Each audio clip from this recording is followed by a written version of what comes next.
So hi everyone, my name is Sagar Kakkala, and thought of having session of like DevOps in detail of interviews, questions of Kubernetes, but like we had other plans. Like we had Ajay on board. Like recent, if you guys know Ajay, like he already had come to our channel. I think like when we were having some like regime corrections and everything, like he had given like his insights about like working in Apple, and now he's actually giving like more interviews, and like he's here to tell his experience about his interviews. Yeah, like about his recent interviews. Yes, Ajay, I'll hand over to you now. Hey team, hi everybody. Hi Sagar, thanks. So maybe in the month of Jan or December, I guess we have connected previously. So at that time I was working at Apple, and February 6th was my last day at Apple. So I have started giving few more interviews. So how we are getting the interview calls and etc. I will discuss first and foremost, and then I will go ahead with the way how interviews are going. Okay. So Sagar, if you want me to take over from now, I can start. Yeah, stage is yours. Okay, so there's nothing like I'm drawing anything. Okay, if you people want to have some notes and mention something, write something as notes, you can go ahead. So now coming to how I was getting the interview calls. Okay, so basically, Insta Hire, LinkedIn, and then Naukri. These three were the most prior things that we need to follow. Like basic things, right? We will be updating our profiles each and every day. And there is something that I have seen in Insta from some of the DevOps people, like basically rather than just applying for the job, right? You should in LinkedIn you'll be having something like who is the hiring person for that so-called job. You can see in LinkedIn itself. So you need to reach out to them directly. It could be either through some LinkedIn message or email, or coming to the second thing, which I'm thinking would be the best option is we have these extensions, something known as Apollo. Like for example, I can't share my screen right now. So basically, the thing is that you will have some extensions known as Lucia and Apollo. Okay. So these two extensions, how they will help you is if you're creating your account, some Apollo account or some Lucia account, and then you're connecting it with your LinkedIn, right? And for example, if you're searching for a job at Barclays or something like Cisco, and Cisco will be having a DevOps engineer position, and you will be having a hiring person's name over there. So you can directly reach out to him through his personal email, or you can call out to him directly. That is up to you. Like if you're comfortable reaching out to that person directly, you can reach out to them directly by getting their number through Apollo extension or Lucia extension. Ajay, sorry to interrupt. I think like you could share screen now if you wish to. I had given permission. Yeah, that's better. Thank you, man. Thank you.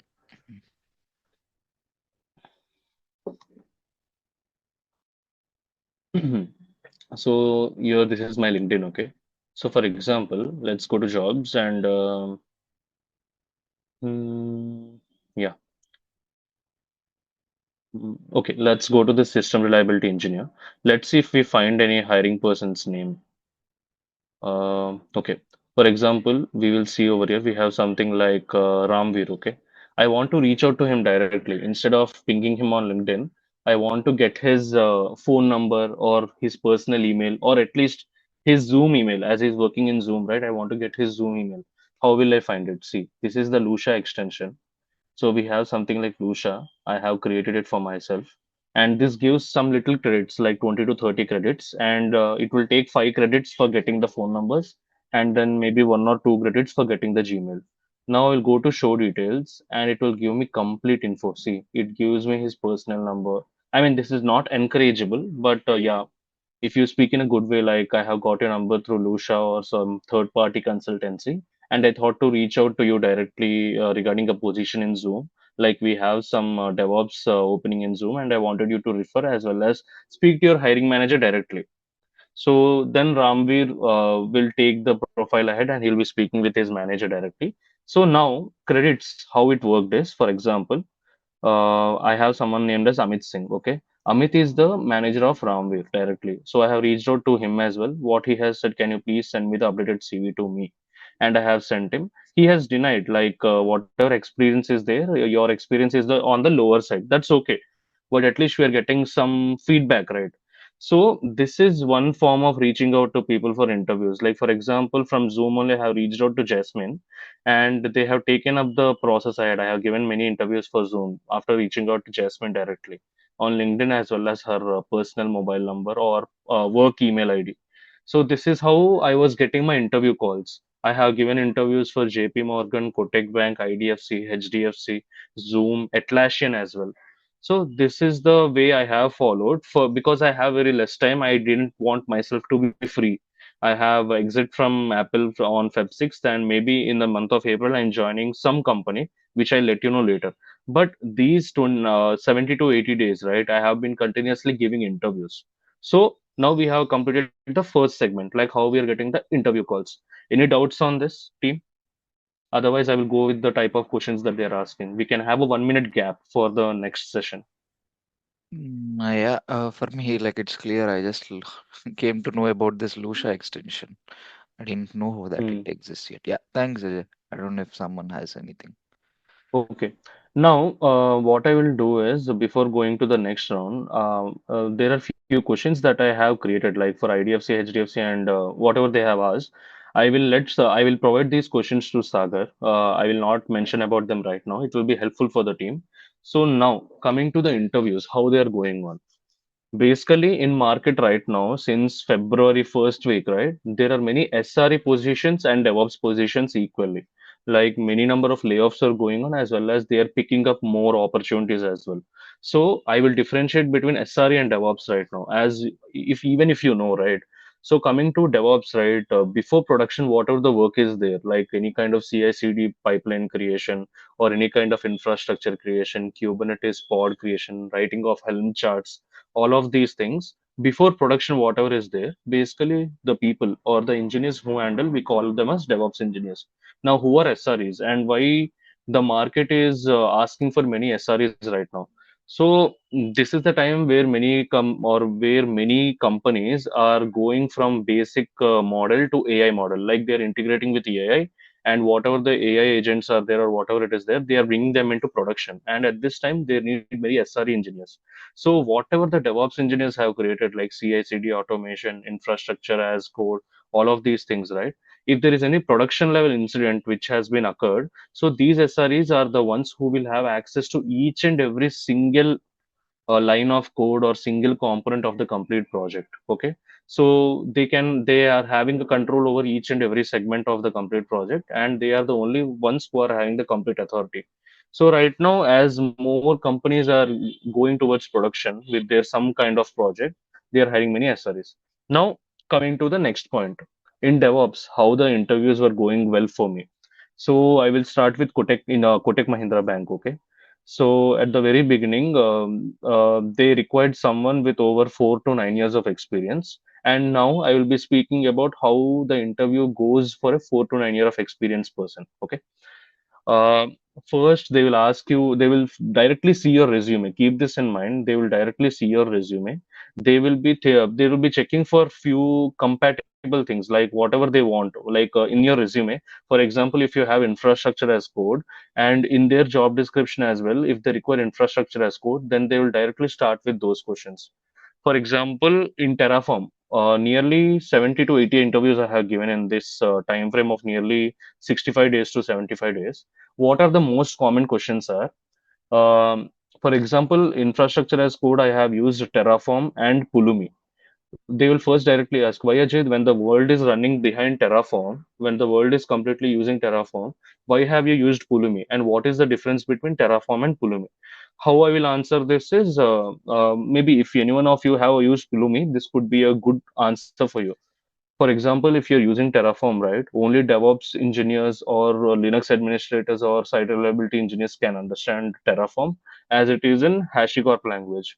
But while coming to Pulumi, right, it will be very easy for the developers or all the coding persons because Pulumi has Python support as well. So whatever infrastructure as code that you're writing, right, it could be transparent to your developers as well. They can have a view on that, like what infrastructure DevOps engineers are building and can we help them in some way. So this is the very basic first question. Second question is which is universal to each and everybody. In Terraform, for example, you're having different environments, or you're creating different environments like production, dev, stage, build, QA. Are you maintaining same .tf file or module or Terraform file for all of these so-called environments, or are you having some different files for different environments? Why I'm asking this question is we have something like Terraform, Drift, right? Drift management. So any kind of drift detection or drift management, how do you control this? And also on top of that, they will ask one follow-up question like, did you face any corruption of your Terraform state or anything that might have caused some problem to your Terraform state file? So all of these questions they will ask you in a combined way, and then you have to answer. How you will answer is basically, it is better to maintain different Terraform state files or Terraform files for different environments, because we will have something like isolation. And even if the state file gets corrupted, right, we can bring it back. How we will bring it back is by using the command Terraform import. Like for example, in production, in one of your Terraform files for production, if the state file is something corrupted, right, what you will do, you can use the Terraform import by importing the previous environment of production. Like if there is any previous environment of production, and if that so-called environment has some backend configuration, right, you can import that by using Terraform import, and then you can bring back your Terraform production infrastructure once again back. After that, what you will do is you will make sure that your Terraform state file is having some kind of state management, like locking it in AWS S3 by using DynamoDB. So these are basic questions actually. So this is something they will ask in detail, like what does the Terraform apply do? When you do Terraform apply, what is appearing in the console? Like what are the basic lines that you see, and what does Terraform apply do? What does Terraform plan do? All of these things. So now this is completed with infrastructure as code. After that, coming to Linux, right? Um, I'm just mentioning about the basic, most matched questions in all interviews. When I provide you the list of questions, right, you can have a look along with answers. Now, coming to Linux, they will ask simple questions. Like, for example, uh, let me show, let me mention some things. Just a second. Uh,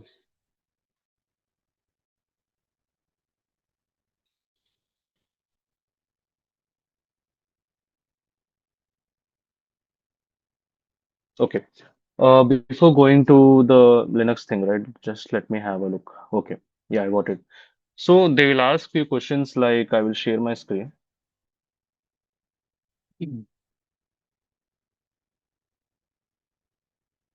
So yeah, you can see some questions over here, like right from 10 to 14. They will ask you how do you compress and share log files, which is a basic thing. Like this is the command. And then they will also ask you like how do you zip them, and then also something like single command to find files containing a string and compress them. It is like in Linux you will be having group of commands, and they will give you questions where group of commands will be acting, right? Like for example, if you want a single line command to find files containing a string and compress them, you will start using grep, and then you will compress them into one so-called file. Like this is the compressed file, server unavailable log star.zz.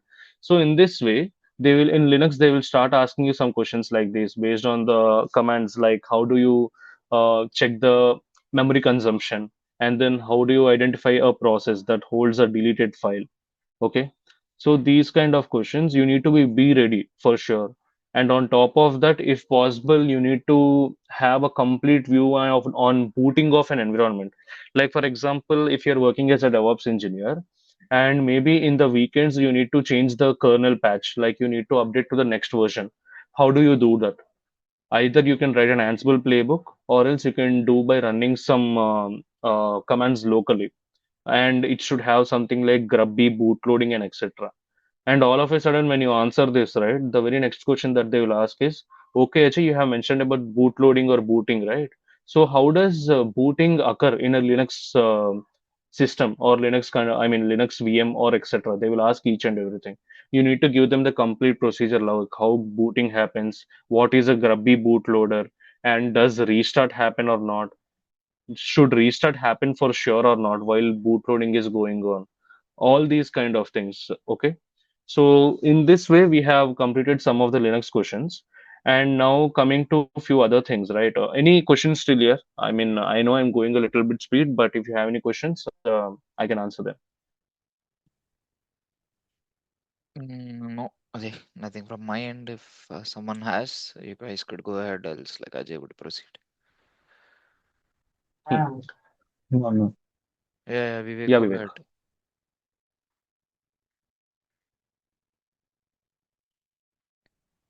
I think like Okay, Vivek I has think, nothing. yeah, yeah, Vivek has nothing.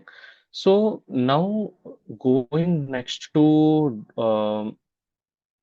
I mean, few four standard questions that they'll ask in Linux is, as I said, the first question would be, do you know the booting process of a Linux system? If you give the answer in a very well-mannered, structured way, right, they will be impressed for sure. And second thing is, how do you enter into a recovery mode in Linux?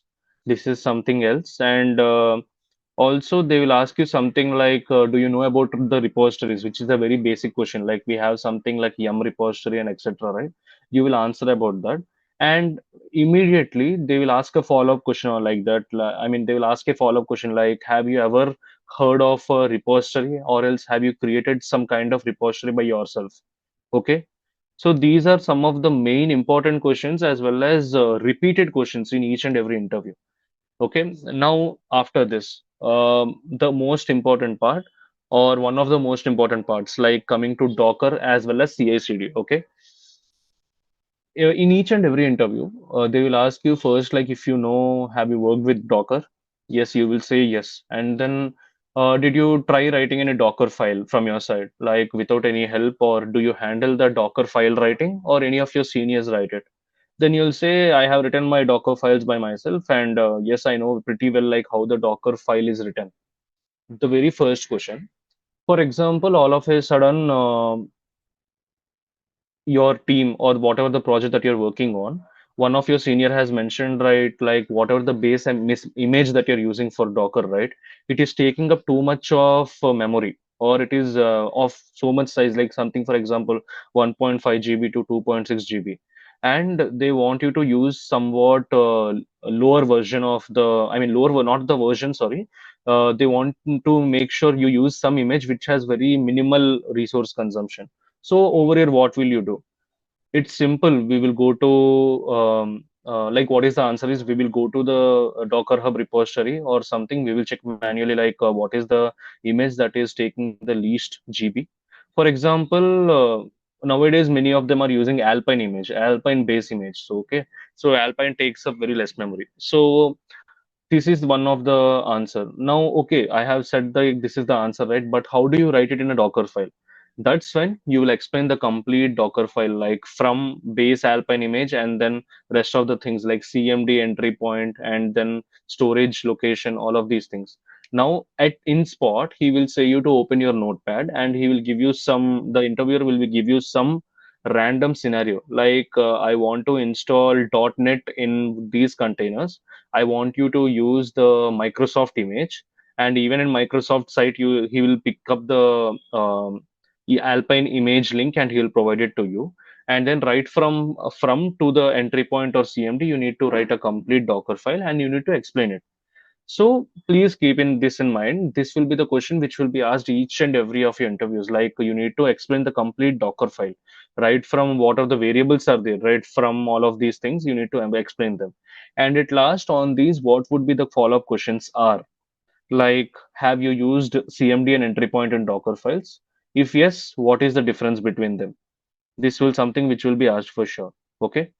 So these are the questions from Docker, and you need to differentiate everything like what is the difference between CMD and entry point, and then he will give you some scenario questions like what will be executed first. The CMD will be executed first, or entry point will be executed first. So these are some questions. Okay. Now coming to CI/CD, right? They will give you some scenario like for a Java project with a repo and pom.xml, how would you design the build and release pipeline? Okay. So in Jenkins, you need to say this theoretically. So try to answer this. There are few CI/CD questions, like something like how do you prepare a Java jar file to run inside Jenkins? Some questions like these will be asked. I don't want to go into CI/CD right now because most of them have asked CI/CD as well as most of them has have directly jumped into Kubernetes. So till here we will be discussing about Docker and CI/CD. Okay.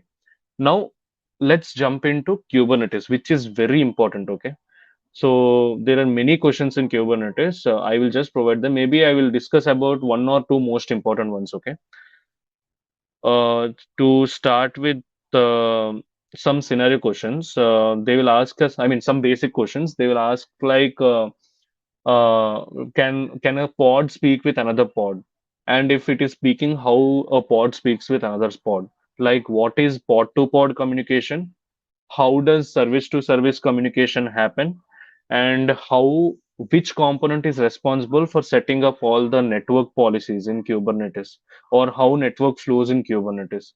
These are the three important questions. Like for the third question, as we know, ingress is ingress controller or service to service istio mesh. We have something like service to service communication, right? So these are responsible for the service to service communication. And then coming to most important questions, right? They will ask you many Kubernetes based scenario questions. I need to show over here. Let me share the screen once again.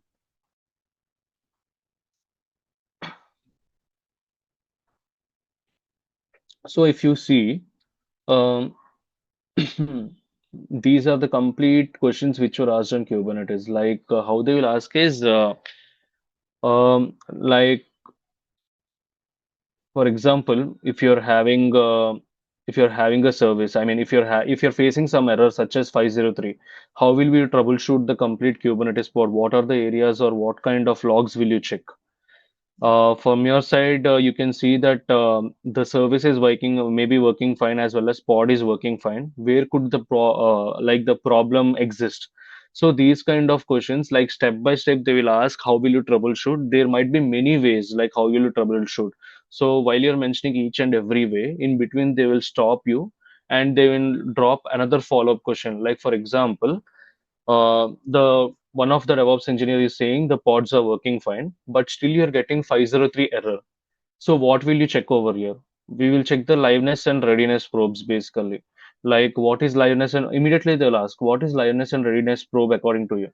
Liveness is something like if the pod is alive or not, and readiness is something like if the pod is ready to be working or not. So these kind of follow-up questions they will be keeping on asking. One important thing is each and every interview, right? They're focusing more on Kubernetes, not on Kubernetes basics. It's completely on Kubernetes troubleshooting. I know Kubernetes is a very big C. Still, even I need to get trained more and more. But still, make sure that before going to any interview, right, or giving any interview, be sure that you're completely ready with all the Kubernetes troubleshooting questions.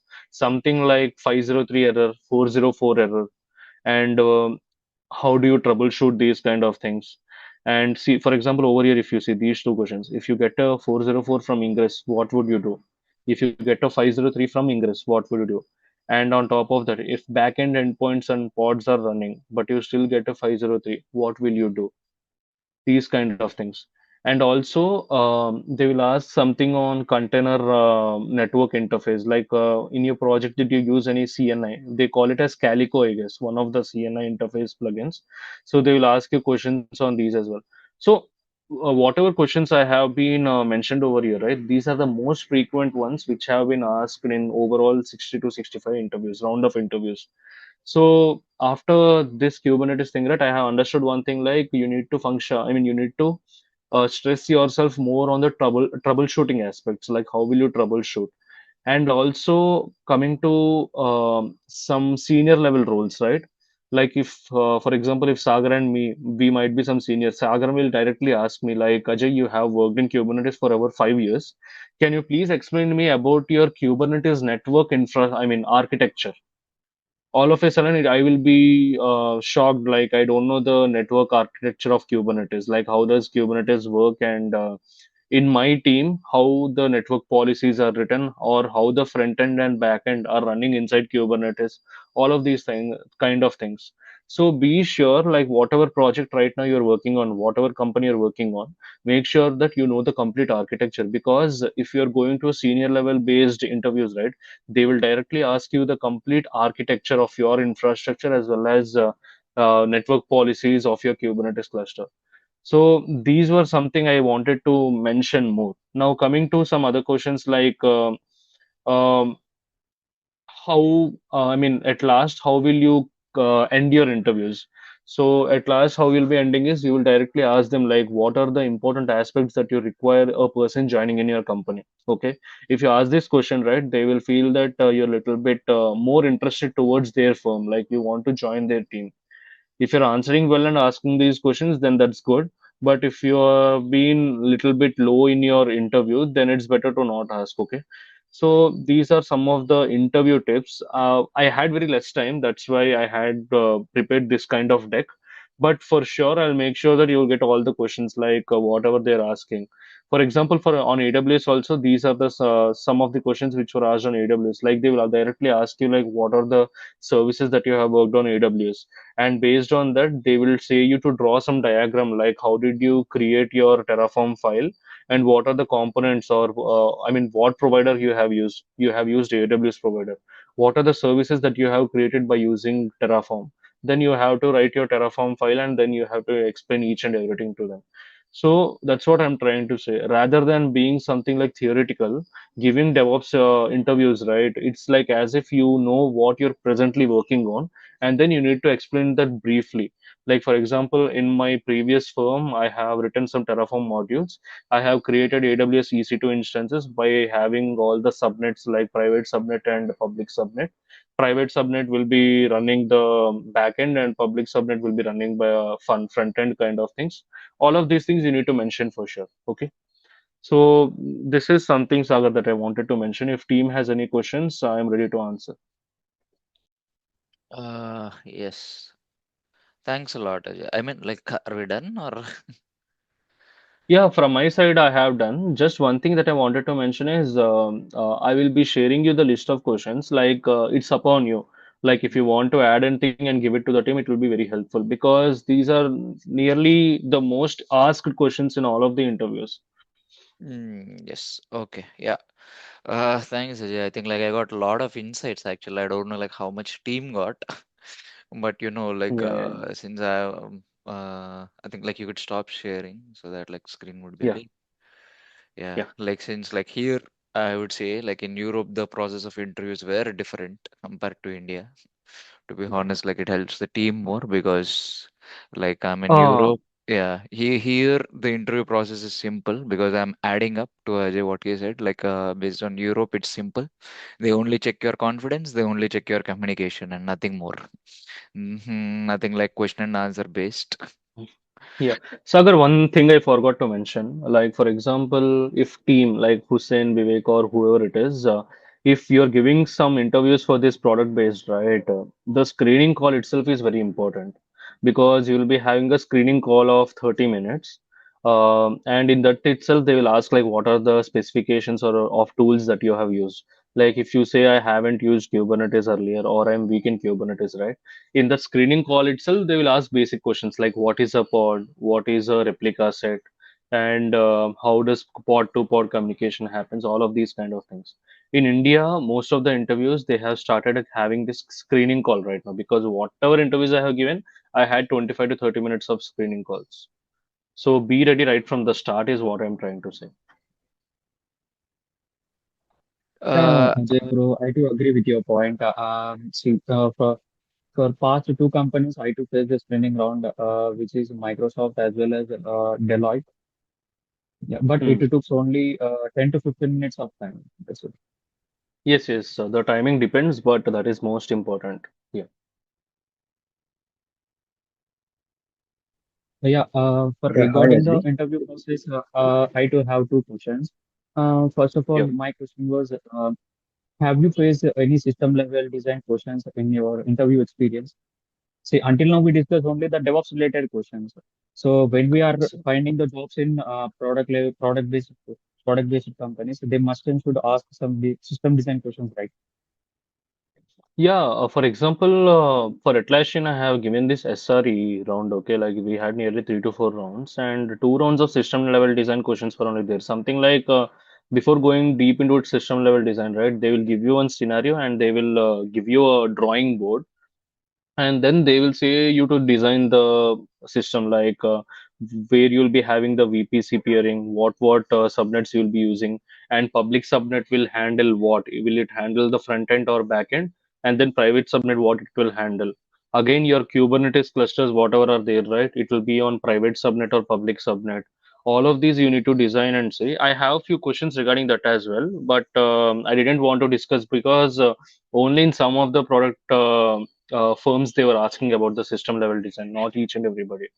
Like for example, if you're giving an SRE interview, right, for sure they will ask because SRE is somebody who needs to do the system level design first, and then he needs to work prior to that. So yes, Vivek, if it's better if you know about the system designs for sure. And I have one more question. See, have you got this kind of questions like how much you are capable to use the AI to do the fast things? Uh, in few interviews, like in my resume itself, I have mentioned that I have built something using AI. So directly they have asked like whatever you have built, right? Can you please explain that to me? As well as if you come into the team, will you be able to use AI as more as possible? Because we want to reduce all the manual toil and we need to have many automations. Like most companies, they will ask AI for security purposes, okay? Like every weekend, right, you'll be having something like security patching and all of these things. Instead of having it only during the weekends, they want it each and every day. Like AI should scan whatever each and every work that you're doing, or else you can use AI for writing your deployment.yamls and etc. As well. Rather than making sure that AI is writing all these .yamls and Terraform files and Ansible files, right? Will you be able to check them as well? Like if whatever is written by AI is for sure correct or not? Will you be able to review it?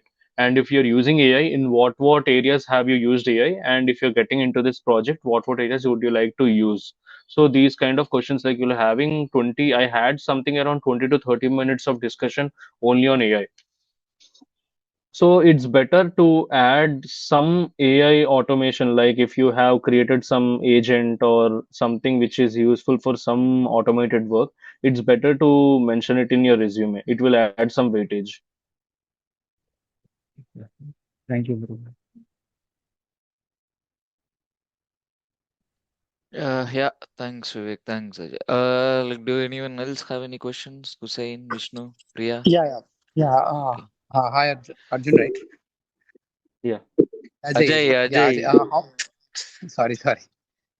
So, how yeah, much no of you problem. experience in DevOps? Like these questions are for. So it is something around 3 years to 5 years, okay? Like, I mean, whatever I have mentioned, it is for sure only for 3 to 5 years. I haven't gone deep from in between 5 to 9 years, okay? So whatever the questions that I'm providing, I'll gonna provide to Sagar as well. Those will be something around 3 to 5 years of experience. Okay. Okay. Thank you, bro. Yeah. Actually, it's more insight for us, like how the interviews and also. Yeah. Only one thing I would like to say is whatever I'm saying right now, it is like only a teaser of a movie. But when you see the complete documents that Sagar will be providing you based on his interest, right? It will be more of a movie Mm-hmm. actually. Like these many questions and these, I mean, you might see some questions which weren't asked previously. It will be something like a learning curve for you as well. Okay. So that's Okay. it from my side, nothing else. Okay.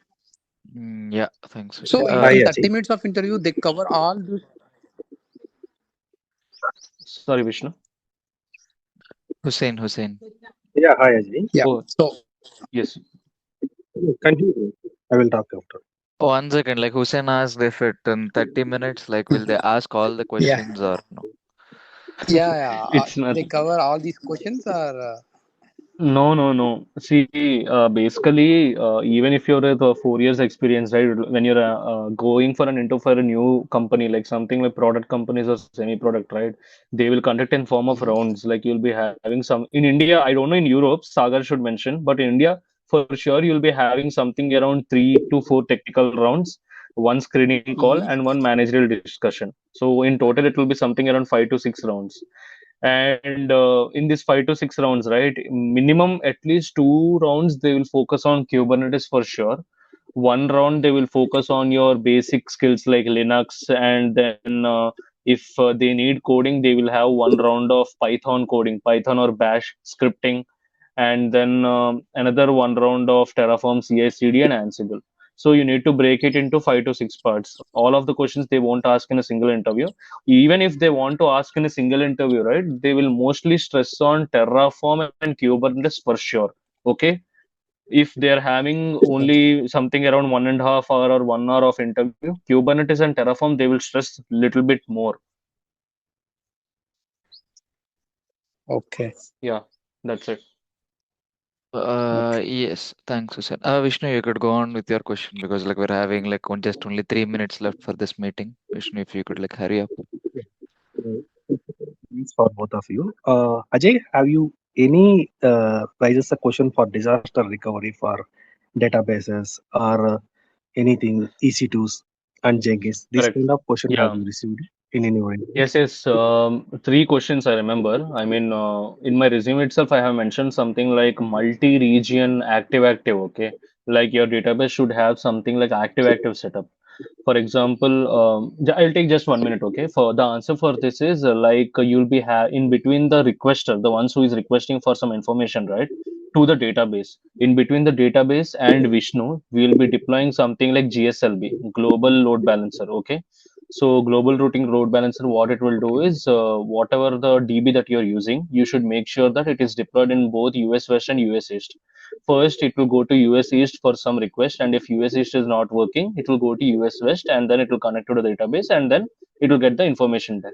So they have asked, like they will only ask like if you have worked and if you have some idea on disaster recovery as well as multi-region availability kind of things.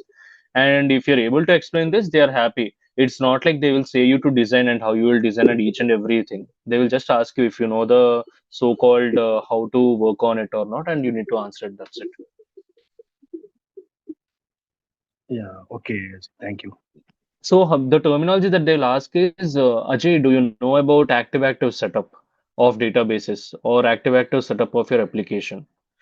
And also, if one of your Kubernetes cluster or Kubernetes node is not working, how will you manage with the another node? Or is it auto-scaled? Like if HPA is like horizontal pod autoscaler is implemented or not? Or no? These kind of questions they will ask based on the active-active setup. Ajay, active means active geo replication setup, right? Failover group and Yes, yes. replicas. Correct, correct. Okay. Yes, yes. Yeah. I mean, it could Uh, be related to databases as well as cluster. I mean, yeah, Sagar, you can go ahead. no, no, no. We just still have only 1 minute left. Priya, if you have any questions, you could go ahead. Really, no questions from my side, but this session is very helpful. Thank you.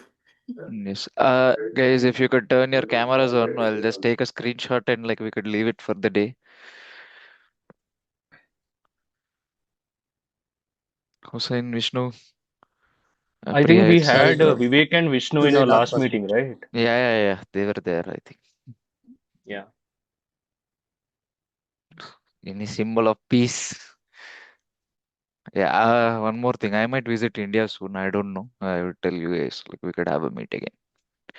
I think like last time I met like Vivek. I did not meet Vishnu, but I met Ajay. Let's see. I met Hussein too. Let's see. Me and Ajay, Sagar are from the same area. Ajay, you look young now. Compare it to that Apple stress. Yeah. Okay, okay. Thanks, guys. Okay. Happy weekend. Bye. Bye, guys. Bye, everyone. Thank you all. Thank you. Yeah. Bye bye. Bye. Thank you. Bye.